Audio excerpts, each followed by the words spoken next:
आदरणीय उपमुख्यमंत्री अजितदादा पवार यांच्या दुःखद निधनामुळे सर्वच कार्यकर्ते, सर्वच महाराष्ट्रातली जनता अतिशय हळहळली होती. पण लोकशाही ही अस्तित्वात राहिली पाहिजे, लोकशाहीचा गाडा हा चालला पाहिजे. कारण दादांनी अविरत मेहनत ही लोकशाहीसाठी केली, लोकशाही जिवंत ठेवण्यासाठी केली. त्याच्यामुळे जे आपलं कर्तव्य आहे हे पार पाडण्यासाठी आम्ही प्रचार थंडावला, प्रचार आम्ही नाही केला, प्रचारात आम्ही भाग घेऊ शकलो नाही, कारण आमच्यामधून अजूनही आम्ही कोणी दुःख ते पचवू शकलेलं नाही. परंतु मी एकच सांगेन की ही आजची जी निवडणूक आहे, जिल्हा परिषद असतील, पंचायत समिती असतील, या संपूर्ण महाराष्ट्राच्या या ग्रामीण भागाच्या निवडणुका आहेत. या कुठल्या पक्षाच्या निवडणुका नाही आहेत. या सर्वसामान्य ग्रामीण भागाच्या जनतेचे, ग्रामपंचायतीचे, गावातील वाडी वस्त्यांच्या विकासाच्या निवडणुका आहेत.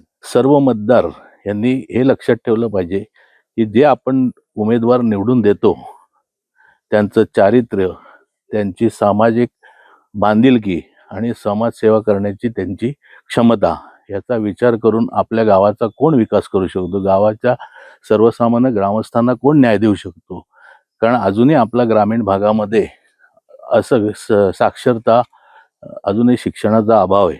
त्याच्यामुळे त्या भागामधल्या जो आपण प्रतिनिधी निवडून देणार आहोत हा त्या भागातील सामाजिक कार्य करण्यासाठी सक्षम असला पाहिजे.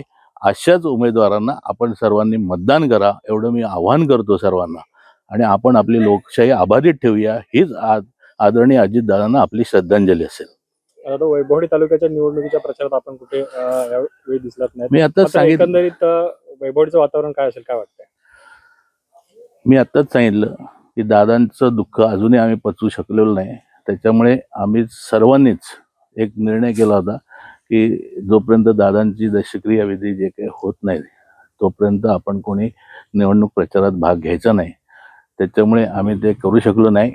पण लोकशाही मार्गाने ही निवडणूक प्रक्रिया चालू आहे आणि ती होणार. वैभववाडी तालुका असू दे, सिंधुदुर्ग जिल्हा असू दे, ज्या ज्या भागामधील आज सर्व नागरिक आहेत ते आपला मतदानाचा आज हक्क बजावणार आहेत. ते नक्कीच आपल्या पंचक्रोशीचा जो प्रतिनिधी देतील तो त्यांच्या समाजकारणाचा, त्यांच्या चारित्र्याचा विचार करूनच देतील, एवढी मला नक्कीच खात्री आहे.